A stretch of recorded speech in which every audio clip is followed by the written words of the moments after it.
Vamos agradecer a Deus por ter nos permitido estar vivos e estar a permitir este espírito de união entre os moçambicanos, que nunca foi visto antes.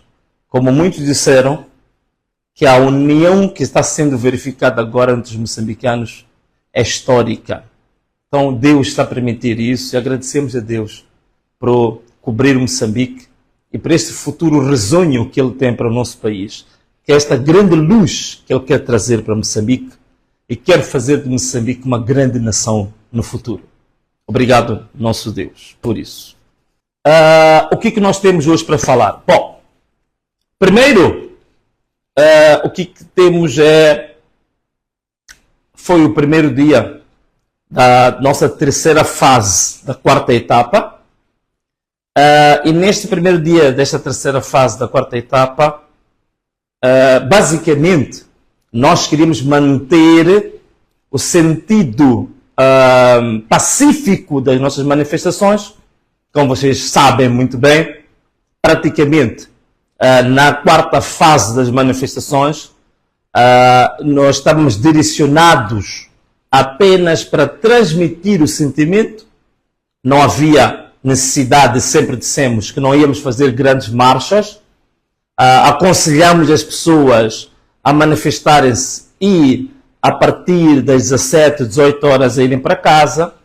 À altura dos panelanços, que toda a gente fizesse em sua casa, na sua sala, no seu quintal, no seu bairro, no seu quarteirão, com os seus amigos, mas que evitasse grandes movimentos, grandes deslocações, que é para, em certa medida, também controlarmos, digamos assim, a intensidade das nossas manifestações, para que não resvalassem em situações de violência, como algumas pessoas infiltradas tinham começado a fazer isso no seio das nossas próprias manifestações. Portanto, era tudo pacífico e o povo também obedeceu e tinha iniciado as suas manifestações exatamente de forma pacífica.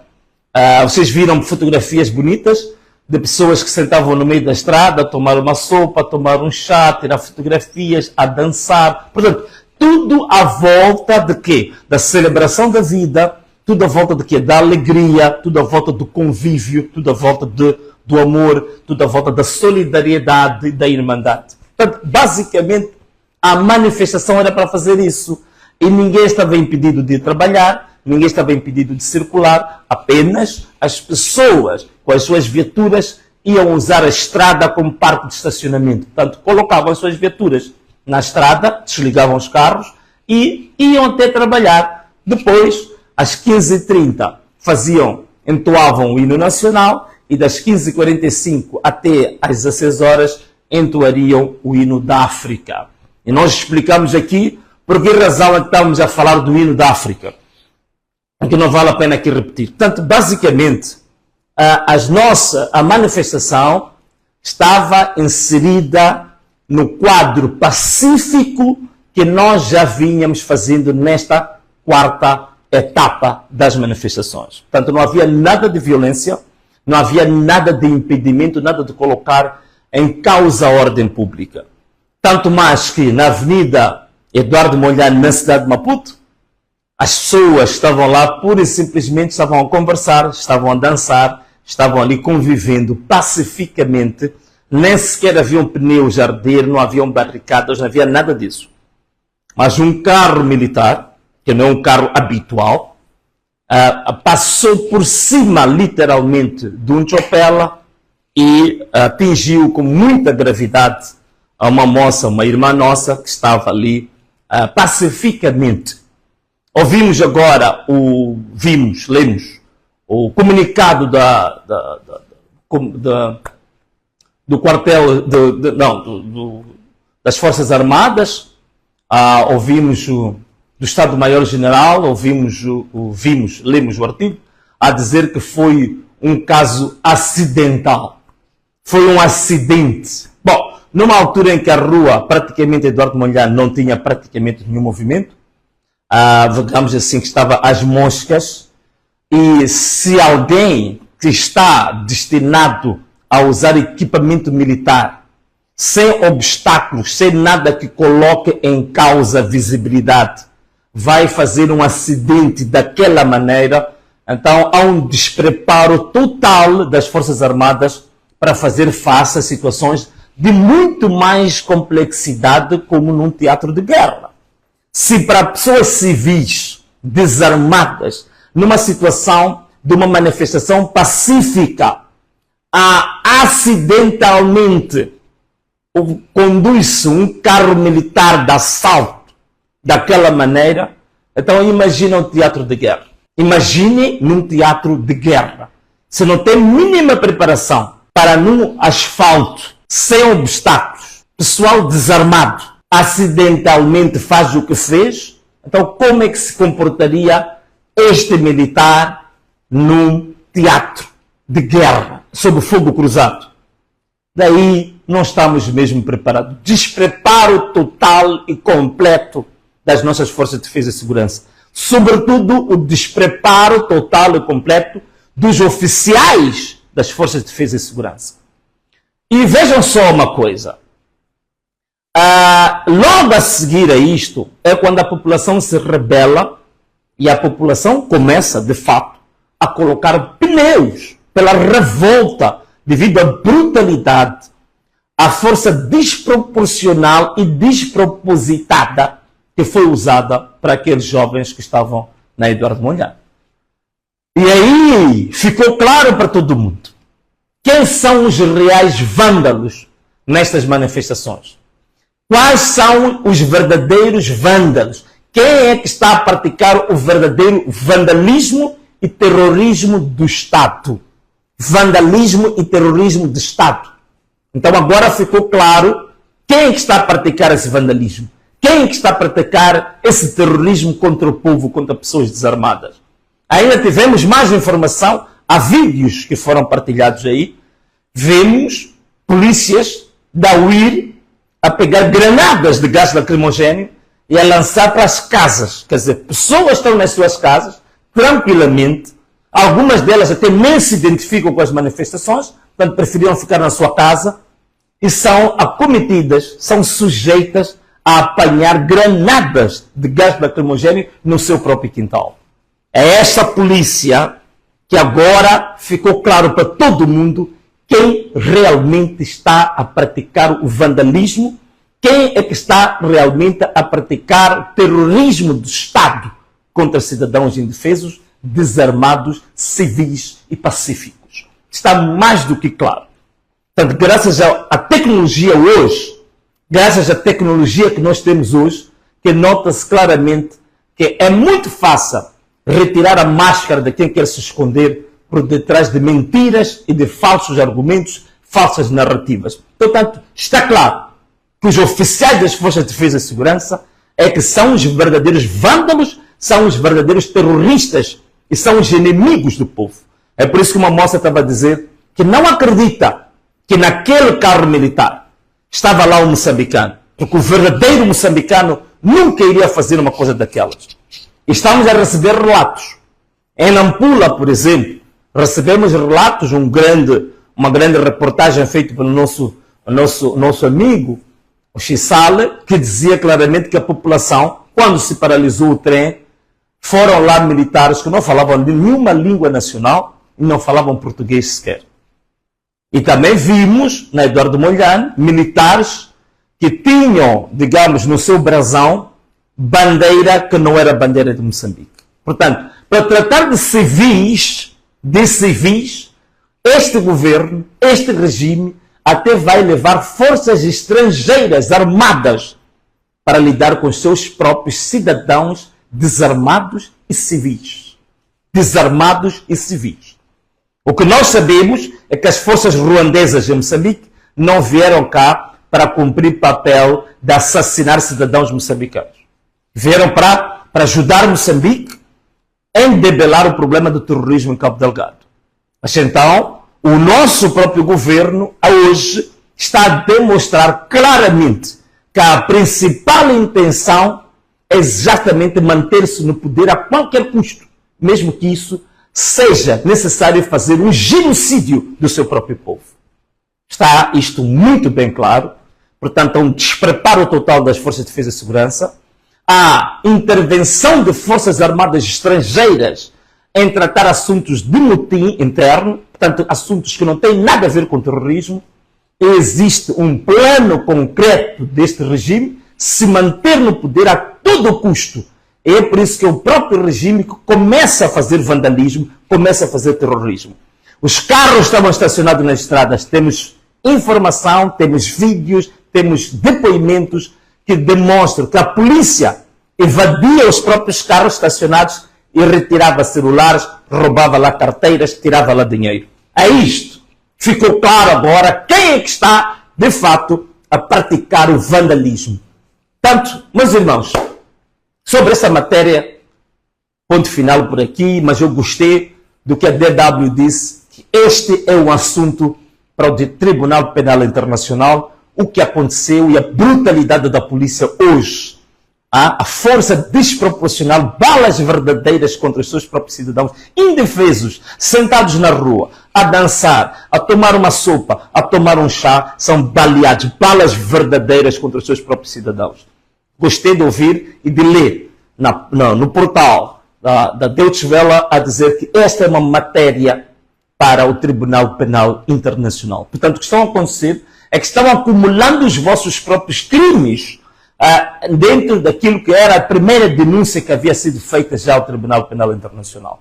Bom, agora, meus irmãos moçambicanos, o que nós temos para dizer a vocês? O que nós temos para dizer a vocês, conforme vocês veem, numa altura em que o Presidente da República dizia que queria conversar com os candidatos, numa altura que o Presidente da República diz que está à procura de uma solução pacífica, numa altura que o Presidente da República diz que está à procura de um consenso entre irmãos, usa uma força tão bruta, tão desproporcional, tão bárbara contra o seu próprio povo, mata o seu próprio povo, esmaga o seu próprio povo. E coisa curiosa, na cidade de Maputo vimos o porta-voz da própria polícia, dentro de um blindado, que este blindado tinha como missão ir pisar, atropelar e matar os próprios moçambicanos. Porta-voz da polícia da República de Moçambique, dentro de um blindado, a instruir os militares para matar. Significa que até os próprios polícias, creio eu, que não queriam matar a ninguém, não queriam disparar balas verdadeiras para ninguém. Afinal de contas, é o próprio porta-voz da polícia, dentro de um blindado, a instigar os seus colegas para matar os seus próprios irmãos, para matar os moçambicanos. Então é isto. Qual é a moral que tem este senhor, depois de dar uma conferência de imprensa, a falar de colaboração com o povo, de falar de colaboração com os cidadãos? Não tem nenhuma moral. Ele próprio é parte do problema. Ele próprio é parte do problema. E talvez a parte mais grave do problema. Então, meus irmãos, o que nós queremos dizer agora? Muito simples. Queremos dizer é que temos que ter paciência. E temos que estar preparados para consentir sacrifícios. Esta luta, esta guerra que nós agora decidimos entrar nela, que era uma guerra que nós queremos fazer apenas usando os direitos de manifestação, direitos pacíficos, guerra nesse sentido, é preciso que tenhamos muita paciência e temos que consentir muitos sacrifícios. Porque estamos a ver que o regime quer se manter a qualquer preço no poder. A qualquer preço quer se manter no poder. Com todas as provas das missões de observação eleitoral, as eleições foram fraudulentas, foram tremendamente fraudulentas. O governo de Moçambique, o regime da Frelimo, quer se manter no poder, mesmo que sacrifique vidas sem limite. Nós estamos prontos, não vamos recuar. Mas para tal, meus irmãos, temos que consentir sacrifícios. Porque o próprio Conselho Constitucional quer apresentar os resultados eleitorais por volta do dia 21, 22, por aí, próximo do Natal. O que quer dizer com isto? Comecemos agora a mentalizar e nos preparar psicologicamente, emocionalmente, para este ano, dizermos bye-bye Natal, dizermos bye-bye as festas do fim do ano. Nós não podemos também estarmos dedicados às festas, estarmos a investir em festas quando estamos na altura de organizar o nosso país, quando nós sabemos que há um regime que quer usar as festas exatamente para nos enganar, para nos tirar do foco, para nos fazer perder aquilo que nós decidimos fazer. Que é o quê? Que é resgatar a verdade eleitoral, que é lutar até os nossos direitos serem repostos. Então querem agora nos enganar com a questão das festas, querem nos enganar com a questão do final do ano. E a ideia é sempre essa. Com o povo, o que importa é só dar festa ao povo, dar bebida ao povo. E aí o povo se embriaga, o povo rebola no meio da cerveja, que eles são os acionistas da cerveja, se embriagam também nos bosses, nos punchline, que são eles que vendem isso, e depois esquecem o país. E a ideia é essa. Estão à espera que com essas festas a gente esqueça o país, que a gente esqueça as injustiças, a gente esqueça a verdade eleitoral, que a gente esqueça as pessoas que foram assassinadas, que a gente esqueça que queremos organizar o nosso país. Essa é a esperança, é a expectativa desse regime. Dizem que o povo vai se cansar, que o povo vai querer ir à festa, o povo vai querer ir às praias. O povo não tem dinheiro para ir às praias, o povo não tem dinheiro para viajar. Eles é que querem viajar nessas festas, para os paraísos, querem ir para Bahamas, querem ir para Seychelles, querem ir para Maurícias, querem ir para Los Angeles, querem ir para Manhattan, querem ir para Catar, querem ir para Abu Dhabi, querem ir para Oman, querem ir para estes lugares paradisíacos.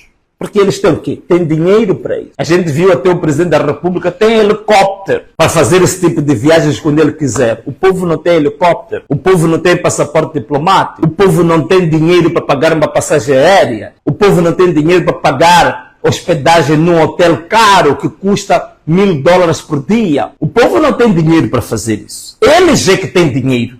Então querem nos enganar a dizer que vamos passar festas, eles viajam, vão curtir, desculpem o termo, e depois dizem que assim o povo foi enganado com bebida, com comida. Meus irmãos, vamos sacrificar uma vez nas nossas vidas. Este ano, nos preparemos psicologicamente, nos preparemos emocionalmente, preparemos a nossa família, os nossos vizinhos, o nosso país. As festas deste ano são festas da nossa luta, são festas da continuidade da nossa batalha para resgatar Moçambique, para salvar Moçambique, para organizar Moçambique, para organizar o país. São essas festas que nós vamos fazer. São essas festas. A não ser que a verdade eleitoral seja reposta, a não ser que os direitos dos cidadãos sejam repostos, aí tudo bem, podemos ir todos à festa. Mas enquanto não houver garantias de que a verdade eleitoral é reposta, de que os direitos do povo são repostos, nós temos que dizer festa não, temos que estar atentos e temos que continuar com as nossas manifestações. E o que vamos fazer amanhã é o segundo dia da terceira fase, da quarta etapa, que vamos continuar com as nossas manifestações.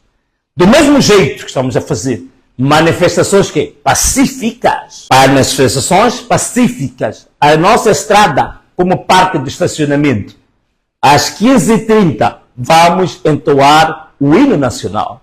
Às 15h45 vamos entoar o hino da África. Hoje vi que havia pessoas a entoar hinos diferentes, mas acredito que até amanhã toda a gente vai conhecer o verdadeiro hino da África. Vamos entoar o hino nacional, depois entoamos o hino da África. Depois vamos para casa, para os que têm carros, buzinando até chegar às nossas casas. Jovens desempregados, jovens que se formaram em várias áreas nas universidades, que não têm emprego, peguem as vossas togas, vão para a rua também levantar os vossos cartazes. Levantemos os nossos cartazes, então, às 8 horas até às 15h30. Temos tempo para levantar os nossos cartazes pacificamente, sem criarmos nenhum tipo de distúrbios, sem destruir nenhuma loja, sem impedir ninguém que trabalhe, sem impedir ninguém que faça o seu negócio. Vamos manifestar pacificamente, volto a dizer isto, é o que nós estamos fazendo. Se quiserem carregar sobre nós, a verdade é uma, é que neste momento estão a acumular os seus crimes para o Tribunal Penal Internacional. Vamos manter a nossa postura que vemos mantendo. Vamos tomar o nosso chá como a gente tem feito, não é? Vamos tomar a nossa sopa como a gente tem feito. Vamos dançar, aqueles que gostam de dançar. Vamos cantar. É o que a gente está a fazer. Estamos a dançar, estamos a cantar, estamos a tomar o chá, estamos a conviver. E até joga-se futebol, peladinha, como se diz. É o que o povo está a fazer. O povo só está a brincar, está a jogar. Vejam como aconteceu em Ração Garcia quando mandaram um contingente militar para Ração Garcia. Não houve confronto entre os militares e o povo, porque o povo pura e simplesmente estava nas suas mesas, sentando, convivendo, dançando, mas nada. Os militares não tiveram necessidade nenhuma de usar violência. É o que o povo queria fazer nas outras cidades. Eles mataram pessoas em Nampula, mataram pessoas na cidade de Maputo, mataram pessoas nos outros pontos, feriram pessoas em Embane, em Manica, por aí fora. Mas o povo quer apenas soltar o seu grito de socorro. Mas nada! É só isso que o povo quer. Então, meus irmãos, as manifestações não vão parar. As manifestações vão continuar.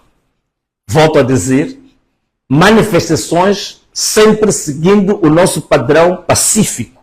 Sempre seguindo o nosso padrão de não perturbar o nosso irmão que tem a sua loja, não perturbar o nosso irmão que vai ao seu trabalho, não perturbar o seu irmão que tem o seu pequeno negócio. Este é o princípio das nossas manifestações. E o que está a acontecer é aquilo que disse. Foi a polícia desta vez que saiu a máscara, que atacou pessoas, matou pessoas, atacou casas das pessoas que estavam lá tranquilamente. Roubou nos carros que estavam estacionados. Temos imagens disso. Então, meus irmãos, amanhã, mais um dia, para o povo demonstrar que quem manda é o povo. Para demonstrar que este país é nosso. Rumo a quê? Rumo ao fim. Ao fim da tirania, ao fim da escravidão, ao fim do cativeiro, ao fim da ditadura em Moçambique. Anamalala. Este é que é o nosso caminho. E isso deve acontecer em Moçambique. A ditadura deve cessar. A escravidão deve cessar. Assassinatos devem cessar. Raptos devem cessar. Terrorismo deve cessar. Humilhação do povo deve cessar. Corrupção deve cessar. É isso que o povo quer. É isso que o povo aspira. É isso que o povo quer. Então, meus irmãos, temos mais um dia, segundo dia das nossas manifestações, que elas não vão parar até que seja reposta a verdade eleitoral, sejam repostos os direitos dos cidadãos. Então, meus irmãos, e assim foi a live hoje para Moçambique, para os moçambicanos. Vamos até o fim, como dizia o Elvino Dias. Vamos até ao fim. Isto é, pela verdade, vamos até ao fim. E assim, nós encerramos a nossa live hoje, pedindo a Deus que abençoe poderosamente a todos os moçambicanos. Que o Deus continue cobrindo Moçambique com as suas grandes asas. E que a luz que Ele preparou para Moçambique brilhar seja infalível. Moçambique será uma grande nação. E todos nós vamos dizer com orgulho que este país é nosso. Salve Moçambique. Um forte abraço para todos. Um beijo e tchau!